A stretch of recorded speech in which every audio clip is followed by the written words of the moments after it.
All right, guys, welcome to Beyond the Mat here for a little bit of extra on a Monday. We're here looking into Monday Night Raw tonight. I'm going to go over a few things that happened over the weekend. Not going to be too long this morning, but wanted to give you a little bit of something to start the week off with. First of all, I wanted to clear the air a little bit. I was a little bit rough on SmackDown Friday night. At the end of the day, they did progress a couple storylines. They showed us some things in a couple different techniques than they normally do, which is nice. I just felt like some of the stuff was a clear miss. I'm sick of seeing the New Day and Butch. I'm sick of seeing Madcap Moss with the damn suspenders. They should have changed his costume. They should have done something to make him more of a babyface and more of something that people will actually like.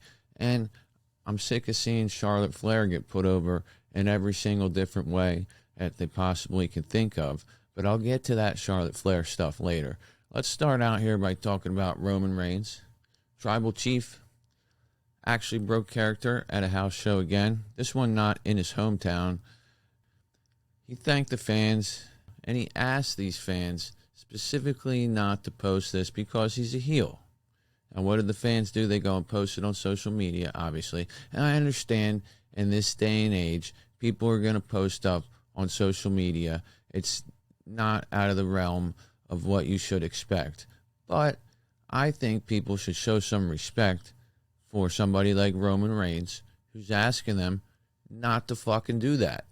He's sitting there giving them a babyface promo when he is a heel. He's thanking them for being there. He's showing them respect. So show him some fucking respect. I mean, the same people who complain about what wrestling is now and the believability of it and this and that and the other thing are the same motherfuckers who don't respect kayfabe and do shit like this. There's a sanctity to it, and when you post stuff on social media that fucks up somebody's kayfabe, then it's totally disrespectful. So I just don't like the leaking of the stuff. I think they need to show the Tribal Chief a little bit more respect, but there's nothing else to this as well. It's not like Roman's turning babyface because he cut a promo at a house show.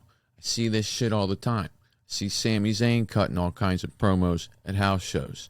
I seen Riddle cut promos at house shows. We don't normally see everybody cutting promos on TV, but when they're not on TV, they can say whatever the hell they want because they're not on camera and they're playing to the house. So there's really nothing more to this story than Roman Reigns decided to make the fans happy and show some appreciation for him at a recent house show over the weekend. Now, speaking of a recent house show, last night on Sunday, Becky Lynch wrestled Rhea Ripley and Bianca Belair in a triple threat for the Raw Women's title.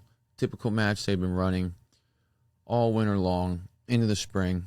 They ran it ahead of WrestleMania. They've been doing this at all their house shows. Originally, Becky would always go over by throwing Bianca Belair out of the ring after she would hit the KOD on Rhea Ripley.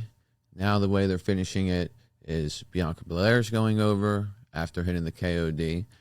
She said that she was not on Raw because she didn't like going into Raw without her WWE Raw Women's title. So she says she'll be back on Raw tonight, and we'll see her without the title. So maybe we have that to look forward to. I don't know. Moving on, another woman who was in the news this weekend, and this is probably the craziest fucking story I ever seen in my life. I don't know where this idiot that got involved with this found somebody to scam them this way. But Liv Morgan had somebody posing as her on social media or something, and this troll, this imposter, convinced some man that she was desperate for money and needed money. Now, first of all, I don't know what's wrong with people. I don't know what happened with the clown that thought that Seth Rollins was literally coming after him, and so he jumped him in the middle of a Monday Night Raw show. I don't know what the hell that guy was thinking. I don't know what's going on here with this guy. This guy obviously can't tell a blue check mark from anything. If this was something he found on Twitter. I don't know if it was an email, Facebook, Instagram, whatever. Why the hell would you think that Liv Morgan wants to talk to you, a fan of all people, and ask you for money, especially when she's somebody who works for a multi-billion-dollar organization and makes millions of dollars most likely a year? Why the hell would she need the help of a fucking fan? On top of that, why the hell would you not try to verify who the hell this person is before you do something like this man did? This guy sold his home to help out Liv Morgan's supposed dire financial situation. I don't know if I would sell my home to help out my own kids, let alone some random person I met on social media who I think is a WWE superstar. Why would you do that? The WWE superstar should be helping me out. I don't understand what these people are fucking doing. I need all you guys to be careful. Liv Morgan came out with a statement on social media telling people that she would never reach out and ask for money, that she's gotten emails and other messages about horror stories of people impersonating her. Please, guys, listen to what she's saying and what I'm saying right now. No superstar is ever going to be asking you to do anything for them. And if they do, verify it. Look for the blue check mark. Find out who the hell they really are. I mean, this is fucking crazy. I've never seen or heard of anything like this. And to be honest with you, how can you go through the whole fucking process of selling your damn house and not fucking figure it out that somebody's trying to scam you? So the other part of me is thinking maybe somebody's scamming Liv Morgan and trolling her. But why the fuck would they waste their time to do that? That doesn't really make any sense.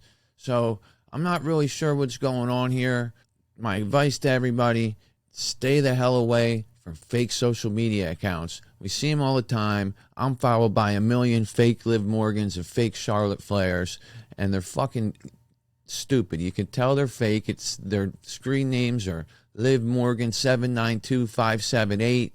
You know when it's them, when it's got a blue check mark, and when the content's not a bunch of retweets of shit that they wouldn't retweet anyway. So be careful on social media, everybody. That's all I got to say. NXT name changes. We've seen a lot of them lately. Kaylee Ray, now named Alba Fire. Roxy is now Roxanne Perez. Raul Mendoza, now Cruz del Toro. I don't need to tell everybody of their accomplishments. They've gone through all this work in their career only to change their name. I think this is totally asinine. On SmackDown, we saw LA Knight keep his name, but he's not even wrestling. He's managing, making a modeling club. He's got Mace as his first client. He renamed Mace Face. That's probably the worst name yet. He at least has mic skills, though, does LA Knight. And in 10 seconds, he got over the idea that Mace is changing his name to Face. But at the end of the day, it's a dumb name. Why the fuck would you name somebody Face? It's like naming somebody Hand. What kind of name is that? They need to get more creative with these stupid names. And my whole thing with the name change is, why the fuck don't they just change their name to begin with when they get them started in NXT, instead of making the decision to change it later and basically discrediting everything they did under this other character and making us believe that they're this new character? Who's next with this? When will it stop? I know it's not going to apply to longer-term guys like Riddle, like Orton, like a Lesnar, people who bring the star power with their name itself. A lot of people compare this to if you're watching TV and from season to season, characters' names change all of a sudden. But fuck that. You don't even have to go that fucking far. Look at it this way. It's not like they just played a part in a movie. They did it for years. Okay? They didn't just play one role in one movie. They played the role as a wrestler for 5 fucking years. It's fucking ridiculous, regardless if it's for trademark purposes or not. But if you're going to be petty about this, number one, make the decision from the door, like I said, change their name at first, and come up with some better fucking names. Now, as far as LA Knight goes, he's a good in-ring performer. Think of it like Roddy Piper was in the 80s. As a manager, he eventually got some in-ring action. I think that's what we'll see with LA Knight. At least that's what I can hope, because he's obviously a great talent. I'd hate to see him just get wasted as a manager. His mic skills are great. Very good at putting over other talent. I'd like to see where it goes with that. I know we get used to all these name changes, but they all fucking suck. And I don't understand why it's all happening right at this moment. Why is right now everybody's name? What the hell just happened that WWE thinks they need to change everybody's name right now? So Dave Meltzer on the Wrestling Observer Radio was talking about Raquel Gonzalez. His name got changed to Raquel Rodriguez. He was speaking about Raquel and Natalya and the plans that WWE has for the two of them. Meltzer here speaking about the segment we saw on SmackDown. He says that the preposterous thing here is that we're supposed to think Natty had no idea Raquel was there. The story is they're just two phony people. The story is being told that Natty's a phony person, acting like Raquel is not there, and Raquel's a nice person. Natty's acting this way because she's a heel. End quote. So basically, what Meltzer's trying to say is that the direction they have for Raquel is to work with Natalya in her first program. Don't really have a problem there. It's typical for the new female to be brought in as a babyface so they can feud with Natalya. As Natalya said when she worked with Xia Li, she wanted to make Xia Li look as great as she could in as little time as they were given. So those were her motivations in working with Xia Li. Now, I don't know how well that worked out because we only saw Xia Li on one TV match, and now she's been only in dark matches and house shows. But the dynamic here is somewhat interesting because Raquel has always been a heel, and we've seen her before act as a babyface and then see her heel character come out after she suckers someone in. But nevertheless, they bring her in suddenly as a babyface so she can feud with Natalya, use her experience to help Raquel along. If it helps Raquel, that's great, but I want to see where it goes after that. I don't want to see her like Xia Li get relegated to fucking catering after fighting a couple times with Natalya. I don't understand what happened to Xia Li, but I hope it doesn't happen to Raquel. Maybe we can see Raquel tag with somebody if they don't have anything in the singles thing, and who knows. But I definitely don't want to see Raquel come up just to get buried. John Cena. The update I had on Friday about him returning in June is most likely false. But a source does claim he is essentially on call at all times for the WWE. He is still under contract for several more years. He has a busy schedule in the movie business, not nearly as busy as Dwayne Johnson, but a busy schedule nonetheless. WWE, at any time when they need him, has the intention of bringing him in. He is basically their break glass in case of emergency fire extinguisher. And from what I hear, it sounds like they're getting to the point where they want to bring in a big drawing name to feud with Roman Reigns while they heat up the rest of their baby faces like Lashley, Cody, and Drew McIntyre. I think it is going to take time before we see Cody get a title shot. And let's remember, he's looking for the WWE title. He doesn't care about the Universal title. So I think he's going to get his title shot sometime after Roman Reigns loses the WWE title to somebody else. I don't think there's any point in Cody fighting Roman until that title is off of him so he can win the title he wants. Unless, of course, the match is with Roman for that title.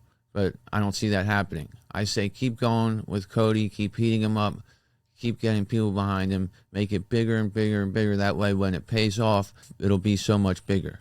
As far as the WWE title belt being the one that Cody wants, that's a story he's telling. Who the hell knows how it plays out? Maybe he ends up with the Universal, which totally wouldn't align with the story that he's telling, that he wants the WWE title.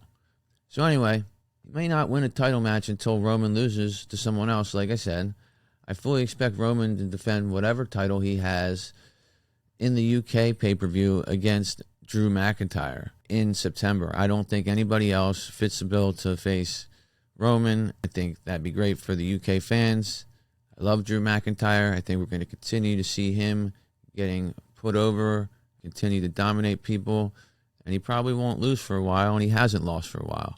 Lashley will probably take care of his feud with Omos and be next in line, probably at Money in the Bank. Maybe Cena fits in there somewhere in the summertime or the fall to get us to Survivor Series, where I think Cody will inevitably be a WWE champion. And as I mentioned before, The Rock will likely return at Survivor Series to challenge Roman Reigns for the Universal title at next year's WrestleMania. I have no idea how some of that's going to play out. I have no idea what the fuck's going to happen. That's what I've said. That's what I've put out there about The Rock. I'm not going to back off it, and I have it on good authority that the timeline for The Rock's return that I've described is pretty accurate to what I have been reporting. We got a few things to look forward to tonight on Raw, but I want to say a couple things about what happened on SmackDown last week before we wrap that up. I didn't actually think it was that terrible. Like I said, a 3 out of 5. To be a 3 out of 5, you got to tell me some stories. You got to progress some storylines, keep things interesting. Our top guy was not on the show. Some of the stuff was cringeworthy. That's basically what I thought about the show. The Charlotte Flair and Drew Gulak thing is still pretty bad to me, although I did feel like Charlotte was less boring than usual. Maybe that's because Ronda Rousey wasn't alongside her. And if this is the role for Drew Gulak that he's going to stay in, it might actually be entertaining. I just thought it was pretty embarrassing to see him have to do this shit after not having to do anything for the longest time. This is what I mean by using different techniques, though. We've seen Charlotte Flair try to build this feud, having promos with Ronda Rousey, and they've been fucking tranquilizing. You put her out there with Gulak, it's actually kind of funny to see him sitting there tapping out to the figure 8, as dumb as the whole thing was. It was refreshing to not see Ronda Rousey. One thing I do not want to see is what Bully Ray suggested on his podcast. He always comes up with these wonderful fucking ideas that don't make any fucking sense and would not work in today's world. He wants Charlotte to wrestle against men to continue to put her over and make her look tough going into this I Quit match. I think that's the biggest fucking mistake they could ever make. Why would you bury any men on your fucking male roster by having them tap out to a woman? I'm trying to be somebody who doesn't believe men and women should be getting physical with one another, okay? We already had Charlotte Flair come into the WWE right off the bat, beat the hell out of Naomi in a 13-minute match in her first match ever on the main roster just to put her over. Naomi being a veteran at the time. And now, all these years later, after all these title runs we've given her, we're also going to let her start smashing men in the middle of the ring just to make her look like she measures up to Ronda Rousey. I don't think that's the way to go. I sure as hell don't want to see that. Stick with the Gulak thing and just have him as an antagonizing interviewer that pisses people off when he interviews them and then starts a fucking fight. That might be pretty fucking entertaining. Just stick with that. Gulak's the only one she should attack. Other than that, it's fucking stupid. If she starts putting all these men in figure 8s, it's going to be fucking annoying. Although, it will be funny at the same time, but for the overall purpose of the product, it isn't good. A lot of people have been asking about Becky Lynch. Like I said earlier, she may be on the show tonight, but who the hell knows? I haven't heard of anything about plans for her. We know that we have a scheduled double wedding tonight with Tozawa and Tamina and Reggie and Dana both getting married respectively. R-Truth is going to be officiating. This could be where Dana finally loses that totally irrelevant 24/7 title belt. Hopefully it doesn't take too much time off the show, because that's really what my gripe is with 24/7 and with anything on the show that isn't a direct correlation to a storyline I care about. When it takes time off of the fucking show to show us a bunch of bullshit that's inconsequential and nobody fucking cares about, then there's less time that something like Roman Reigns, RK Bro, Cody Rhodes, anybody that fucking matters that we cares about can do out there in the ring or with their promos, because we have to waste time watching this 24/7 shit that, quite frankly, is horribly produced. Half the time you can't even tell what the hell they're even doing, what's happening. It happens so fast. The camera angles are terrible. The sound is horrible. I get the humor. I'm fine with it. I don't hate this as much as some of the other stuff they've done with the 24/7 title. And quite frankly, the one thing I can say about this is that they've maintained the story for about 6 months now with this romance and all this stuff. It's going to pay off. I'd like to see Nikki Ash actually win this, though. I'd like to see her come out of nowhere and win the 24/7 belt. She's not doing anything else, and we've seen her jump onto the 24/7 scene last week. I don't want to see any more wrestlers involved in this because we know that they're basically useless once they're put in the 24/7 scene when it comes to being utilized on the main roster. So we're going to get that wedding tonight. Hopefully it doesn't take too much time, and it is what it is. Speaking of underutilized, Rhea Ripley should be teaming with Liv Morgan, who we spoke about earlier, for the women's tag team title match against the champs Sasha Banks and Naomi, their team known as Boss and Glow. I think the fact that they're advertising a name for this team, and I know that they briefly named Liv Morgan's team Live for Brutality, but I think that was more so they could promote it going into WrestleMania more than anything, because I don't hear that name uttered at all since WrestleMania. So we got Boss and Glow. They got this name. I think that means that they're going to be going over for the foreseeable future here. I think that we're going to see these two women as the tag team champions. I like the way that they're adding some value to the women's tag team belts. Sasha Banks is obviously a big star.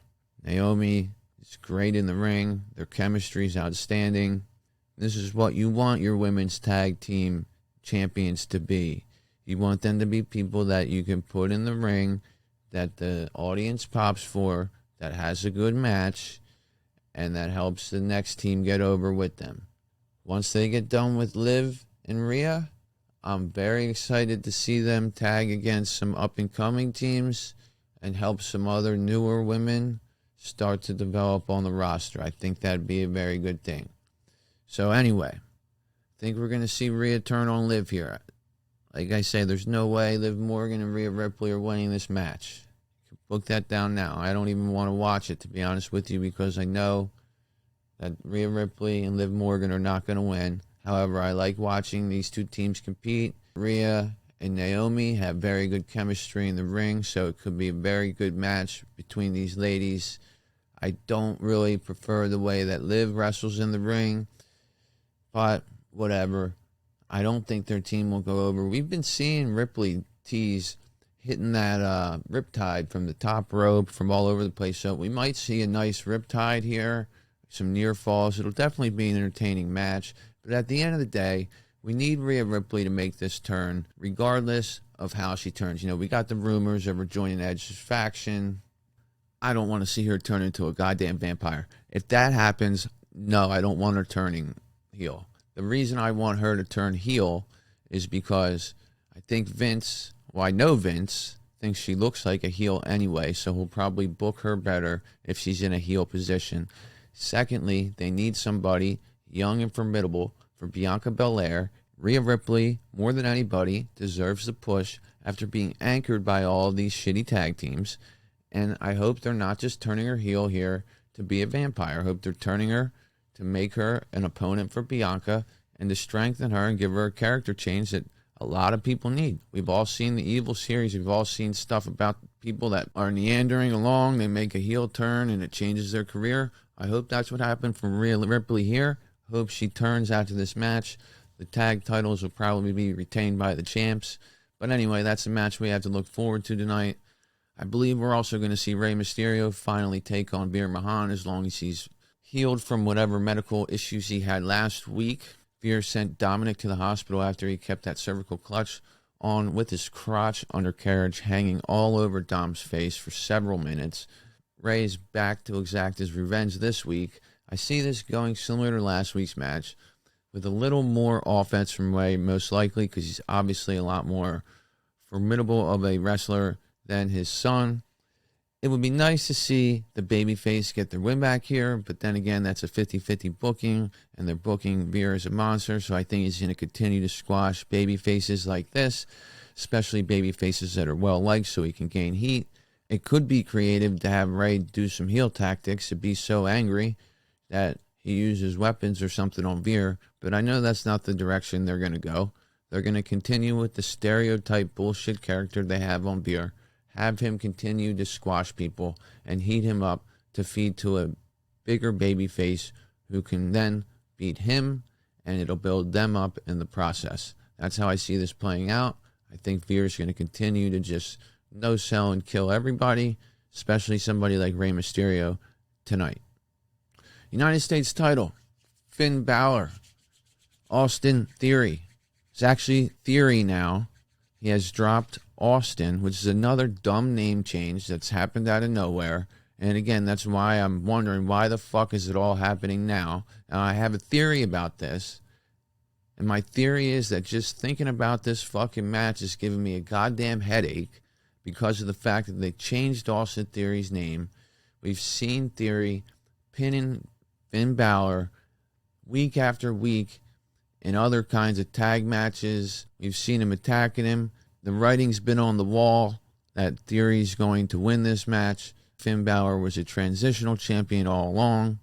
To have him in a babyface's hands and then hand it off to Theory, I'd honestly like to see Finn Balor turn heel in a couple weeks if he does lose this match and do something more aggressive. He's way too underutilized on the roster.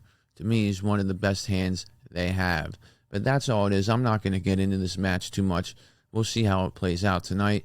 I think we'll also get a Miz TV segment, maybe even with Cody Rhodes again. Continue to get people behind Rhodes. They need Rhodes to do promos. He's probably one of the best they have at it. So I'd like to see that. Ezekiel and Kevin Owens are going to do a lie detector test. I think this Ezekiel shit, I have no idea what WWE is trying to pull here with this Ezekiel shit, but it could be very entertaining if we just hang in there and see how it plays out. But I don't know. I don't know what the fuck's going to happen. I don't get it. Other than that, we didn't see Edge last week, so he's probably going to make an appearance on this show to do something with the vampire shit. If that's all they can come up with, fine. Do your vampire shit. Don't take too much time off of my show so I can see other shit that I like, particularly things like Randy Orton versus Jey Uso, which is a match we'll probably see tonight. If not tonight, we'll see it on SmackDown. They need to have these two teams interact. Maybe the Orton and Jey match is a little too soon because they got a lot of weeks to sort of let this burn until Backlash. But who the hell knows? I'd like to see a match between the two of them because it's exciting. Who the fuck knows what the main event is? I don't know if we're going to see Roman Reigns tonight. I don't know what the fuck's happening. Becky Lynch might be coming back, but they're really not advertising too much for tonight. They got like 2 matches advertised, 2 that I figured are there based on what happened last week. But then again, they changed everything at the last minute. I get the run sheets for these shows, and they end up changing the order, the participants in the match, and then it makes me look like a damn fool. Regardless, we are going to see Raw tonight. It'll be decent. Be careful on social media, guys. Enjoy your week. Try to have the best week you can have. I'm going to get out of here. I'll be back later tonight for the Raw review. That'll probably drop tomorrow. Take it easy, guys. Have a great week.